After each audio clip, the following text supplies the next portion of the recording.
എല്ലാവർക്കും നമസ്കാരം. ഞാൻ സരിത മഹേശ്വരൻ. ഇന്ന് ശ്രീകൃഷ്ണവിലാസ മഹാകാവ്യത്തിൻ്റെ 5-ാമത്തെ സർഗത്തിലെ 99ഉം 100ഉം ശ്ലോകങ്ങൾ നമുക്ക് പഠിക്കാം. 2 ശ്ലോകങ്ങളിലും ഉപജാതി വൃത്തമാണ് കവി ഉപയോഗിച്ചിരിക്കുന്നത്. കഴിഞ്ഞ ദിവസം നമ്മൾ പറഞ്ഞു നിർത്തി, കാളിയൻ ഭഗവാനെ കണ്ടിട്ട് മാപ്പ് അപേക്ഷിക്കാൻ പോവുകയാണ്. താൻ ചെയ്തതൊക്കെ തെറ്റാണ് എന്നുള്ള ബോധ്യം കാളിയന് വരികയും ചെയ്തു. നമുക്ക് ആദ്യം 99ാമത്തെ ശ്ലോകം നോക്കാം. തേനാഹിനാ വൈരിണിദാനവാനാം സ്വർഭാനുനാ ചന്ദ്രമസീവ മുക്തേ സദ്യ സമുത്പന്നമുഖപ്രസാദ വിരേജുരാശ ഇവ ഗോപകന്യാ. പദച്ഛേദം നോക്കാം.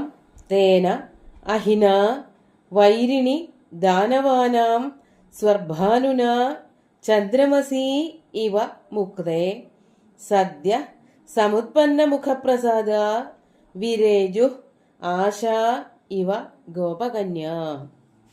ഭഗവാൻ ആ കാളിയന്റെ പിടുത്തത്തിൽ നിന്ന്, അതായത് ശരീരം കൊണ്ട് വരിഞ്ഞു മുറുക്കി വെച്ചിരിക്കുകയായിരുന്നു എന്നാണല്ലോ പറഞ്ഞത്.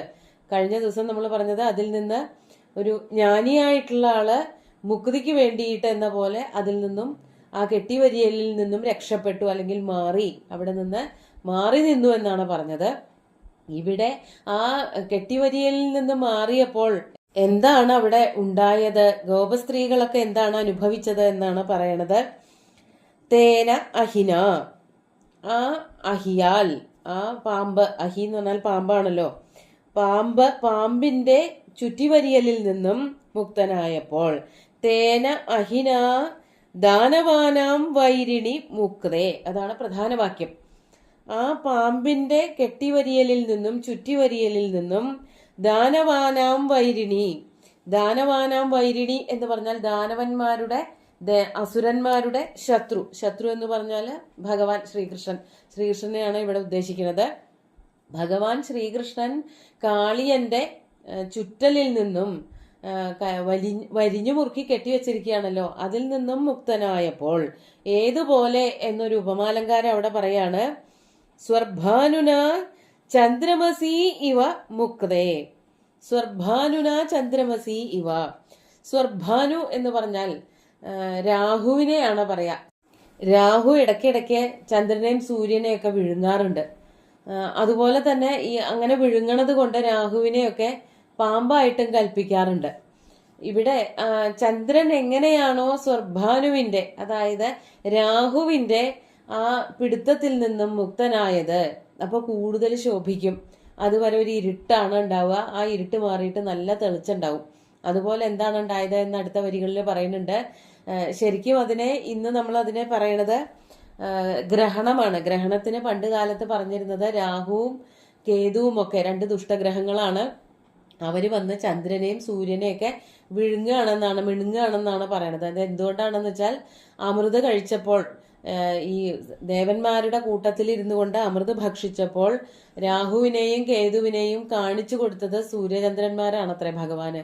അങ്ങനെ സ്വർഭാനും അർദ്ധപരിപീതലസം വ്യലാവീഹി എന്നവിടെ മേൽപ്പത്തൂര് പറയുന്നുണ്ട്. ഈ അമൃത് കഴിക്കാൻ തുടങ്ങിയ രാഹുവിനെയും കേതുവിനെയൊക്കെ ഭഗവാൻ തന്റെ ശ്രീചക്രം കൊണ്ട് തലയറുത്തിട്ടു എന്ന് പറയുന്നുണ്ട്. അതോടുകൂടിയിട്ട് ദേഷ്യം വന്നു. അപ്പൊ തല മാത്രമായി തീർന്നു. ശരീരം എന്ന് പറയുന്നത്, രാഹുവിന്റെ ശരീരം എന്ന് പറയുന്നത് തല മാത്രമേ ഉള്ളൂ. അപ്പൊ എന്ത് ചെയ്യും, ഇടയ്ക്കിടയ്ക്ക് വന്ന് സൂര്യനെയും ചന്ദ്രനെയൊക്കെ ഗ്രസിക്കും, വിഴുങ്ങും. അപ്പോൾ വിഴുങ്ങുമ്പോൾ ഇത്രേ സംഭവിക്കുള്ളൂ, വായെ കൂടെ പോയിട്ട് കഴുത്തു കൂടെ പുറത്തേക്ക് വരും. അത്രയും നേരത്തിനെയാണ് ഗ്രഹണം എന്ന് പറയാറുള്ളത്. അതാണ് ഇവിടെ ഉദ്ദേശിക്കുന്നത്. ചന്ദ്രൻ ഈ സ്വർഭാനു എന്ന അപരനാമധേയമുള്ള രാഹുവിന്റെ പിടുത്തത്തിൽ പെടുകയും അതിൽ നിന്ന് മുക്തനാവുകയും ചെയ്യുമ്പോൾ എത്ര കണ്ട് ശോഭ വർദ്ധിക്കുമോ അതുപോലെയായി തീർന്നു ഭഗവാന്റെ തേജസ്സും. അതാണ് സ്വർഭാനുന ചന്ദ്രമസി ഇവ. സ്വർഭാനുവിന്റെ കയ്യിൽ നിന്നും ചന്ദ്രൻ എപ്രകാരമാണോ മുക്തനാകുന്നത്, അപ്രകാരം ദാനവന്മാരുടെ ശത്രുവായിട്ടുള്ള ശ്രീകൃഷ്ണൻ കാളിയന്റെ പിടുത്തത്തിൽ നിന്നും വേർപെട്ടപ്പോൾ, സതിസപ്തമി അങ്ങനെ വന്നപ്പോൾ എന്താണ് ഉണ്ടായത്? സദ്യ സമുത്പന്ന മുഖപ്രസാദ ഗോപകന്യ ആശ ഇവ വിരേജു. ഗോപകന്യകമാർ, ഈ കരയിൽ നിന്നിട്ട് ഭഗവാൻ ഉണ്ടായതായ അപായങ്ങൾ മുഴുവനും ഗോപന്മാരും ഗോപസ്ത്രീകളും അച്ഛനമ്മമാരും ഒക്കെ കണ്ടുകൊണ്ടിരിക്കുകയാണല്ലോ. അപ്പോ ഈ ഗോപകന്യകമാർക്ക് എന്തെന്നില്ലാത്ത വിഷമമുണ്ടായി. അവർക്കൊന്നും പറഞ്ഞറിയിക്കാൻ പറ്റാത്ത അത്രയ്ക്ക് ദുഃഖം ഉണ്ടായിരുന്നു. ഗോപന്മാർക്കുണ്ടായിരുന്നു, പക്ഷെ സ്ത്രീകളാവുമ്പോൾ അത് കുറെ കൂടി പ്രകടമാവും. അപ്പോ കവി പറയാണ്, ഗോപകന്യകമാര് അല്ലെങ്കിൽ അവരുടെ മുഖമൊക്കെ എന്തായി തീർന്നു? ആശാ ഇവ വിരേജു, ദിക്കുകൾ എന്ന പോലെ ശോഭിച്ചു. ദിക്കുകൾ ശോഭിക്കുന്നത് എപ്പോഴാ? സൂര്യനോ ചന്ദ്രനോ ഒക്കെ ഉദിക്കുമ്പോഴാണ്. ഇവിടെ ചന്ദ്രനെ പറ്റിയിട്ടാണല്ലോ ആദ്യത്തെ വരികളിൽ പറഞ്ഞത്. ചന്ദ്രൻ എങ്ങനെയാണോ രാഹുവിന്റെ കഴുത്തിൽ നിന്ന് അല്ലെങ്കിൽ ആ ഗ്രഹണത്തിൽ നിന്നും മുക്തനാവുന്നത്, അപ്പോൾ എങ്ങനെയാണോ ആകാശം ശോഭിക്കുന്നത്, അതുപോലെ ആകാശം മാത്രമല്ല ദിക്കുകളും ശോഭിക്കുന്നത്. അതുപോലെ ഭഗവാനെ കണ്ടതോടു കൂടിയിട്ട് ഗോപകന്യകമാരുടെ മുഖം മുഴുവനും അവരുടെ ശരീരം മുഴുവനും വീണ്ടും പ്രകാശിതമായി. എങ്ങനെയാണ്? സദ്യ സമുത്പന്ന മുഖപ്രസാദ ഗോപകന്യ വിരേജു. സദ്യ സമുത്പന്ന മുഖപ്രസാദ, മുഖത്തിന് പ്രസാദം വന്നു ചേർന്നു. അതുവരെയും ആ കണ്ണൻ എന്താണാവോ പറ്റുക, ഈ പാമ്പ് ഞങ്ങളുടെ പുത്രനെ, ഞങ്ങളുടെ ഉണ്ണിക്കണ്ണനെ ഇപ്പോൾ വിഴുങ്ങുമോ കൊത്തുമോ കൊല്ലുമോ എന്നൊക്കെ പേടിച്ചിട്ട് അവരാകെ പരിഭ്രമിച്ചിരിക്കുകയായിരുന്നു. പെട്ടെന്നാണ് ഭഗവാൻ ആ കെട്ടുപാടുകളിൽ നിന്നും മുക്തനായിട്ട് പുറത്തേക്ക് വന്നത്. അത് കണ്ടപ്പോൾ അതൊക്കെ ഇവിടെ കരക്കിൽ നിന്ന് നോക്കുന്ന ഗോപസ്ത്രീകള് കണ്ടുകൊണ്ട് നിൽക്കുകയാണ്. അങ്ങനെ ഭഗവാൻ അതിൽ നിന്നും മുക്തനായപ്പോൾ, അതാണ് സദ്യ സമുത്പന്ന മുഖപ്രസാദ, മുഖത്ത് പ്രസാദം വന്നു ചേർന്നവരായിട്ടുള്ള ഗോപകന്യകമാര്, ഗോപസ്ത്രീകള് ആശാ ഇവ വിരേജു. ആശ എന്നുള്ളതിന് ആശ എന്നർത്ഥമുണ്ട്, പ്രതീക്ഷ എന്നുള്ള അർത്ഥമുണ്ട്. ഇവിടെ ദിക്ക് എന്നാണ് അർത്ഥം. ദിക്കുകൾ എന്ന പോലെ ശോഭിച്ചു. ദിക്കുകൾ ശോഭിക്കുന്നത് ചന്ദ്രൻ ഗ്രഹണം കഴിഞ്ഞ് പുറത്തു വരുമ്പോൾ എപ്രകാരമാണോ ദിക്കുകൾ ശോഭിക്കുന്നത്, അതുപോലെ ഭഗവാൻ കാളിയന്റെ കെട്ടുപാടുകളിൽ നിന്നും മുക്തനായി പുറത്തു വന്നപ്പോൾ ഗോപസ്ത്രീകൾ ശോഭിച്ചു. അവരുടെ മുഖമാകെ വളരെ സന്തോഷഭരിതമായി തീർന്നു, അവരാകെ സന്തോഷവതികളായി തീർന്നു എന്നാണ് കവി വർണ്ണിക്കുന്നത്. വളരെ ഭംഗിയായിട്ടുള്ള ഒരു അലങ്കാര പ്രയോഗം കൊണ്ട് ചന്ദ്രൻ ഗ്രഹണത്തിൽ നിന്ന് മുക്തമായപ്പോൾ ദിക്കുകൾ ശോഭിക്കുന്നത് പോലെയാണ് കാളിയന്റെ ഈ വലിയ കടുംപിടുത്തത്തിൽ നിന്ന്, ശക്തമായിട്ടുള്ള ചുറ്റിവരിയലുകളിൽ നിന്ന് ഭഗവാൻ രക്ഷപ്പെട്ടു വന്നപ്പോൾ ഗോപസ്ത്രീകൾക്കുണ്ടായ മുഖപ്രസാദം. നമുക്ക് അടുത്ത ശ്ലോകം കൂടി നോക്കാം. 100ാമത്തെ ശ്ലോകം നോക്കൂ. പാദാംബുജസ്പർശ പവിത്രിതാത്മാ തത്വാവബോധോദയ ജാത ഹർഷ പരിഭ്രമേണ സ്ഫുടവർണജാല തം കാളിയസ്തോതുമഭൂത് പ്രവൃത്ത. ആദ്യം പദച്ഛേദം നോക്കാം. പാദാംബുജസ്പർശ പവിത്രിതാത്മാ തത്വാവബോധോദയ ജാതഹർഷ പരിഭ്രമേണ അസ്ഫുടവർണജാല തം കാളിയ സ്തോതും അഭൂത് പ്രവൃത്ത. ഇവിടെ കവി പറയാണ്, കാളിയൻ ഭഗവാനെ സ്തുതിക്കാൻ ആരംഭിച്ചു. അത്രയും കാലം വരെയും ഇതൊന്നും അറിയില്ലായിരുന്നു. എന്താണ് സ്തുതി എന്നോ മറ്റൊരാളുടെ മുമ്പിലൊന്ന് ശിരസ് കുനിക്കണമെന്നോ മറ്റൊരാളെ ആദരിക്കണമെന്നോ ഒന്നും അറിയാത്ത, അല്ലെങ്കിൽ അതിലേക്കൊന്നും യാതൊരു തരത്തിലും ശ്രദ്ധ പോവാത്ത ഒരാളായിരുന്നു കാളിയൻ. ആ കാളിയൻ എത്രയോ മാറിപ്പോയി. എങ്ങനെയാണ് മാറിയത്? ഭഗവാന്റെ പാദസ്പർശം കൊണ്ട്. അതാണ് പാദാംബുജസ്പർശ പവിത്രിതാത്മാ.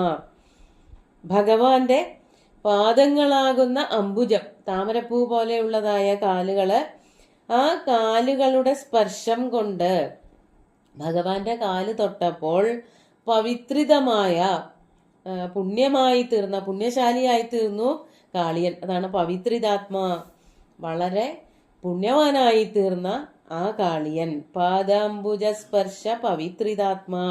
ആത്മാ എന്നുള്ളതിന് ശരീരം എന്നും അർത്ഥമുണ്ട്. ഉള്ളും പുറവും, അകവും പുറവും ഒക്കെ ശുദ്ധീകരിക്കപ്പെട്ട കാളിയൻ. അതാണ് പാദാംബുജ സ്പർശ പവിത്രിതാത്മാ. അങ്ങനെ ഭഗവാന്റെ സ്പർശം കൊണ്ട്, സാന്നിധ്യം കൊണ്ട് എന്താണ് ഉണ്ടായത്? തത്വാവബോധോദയ ജാതഹർഷ. തത്വാവബോധ ഉദയമുണ്ടായി.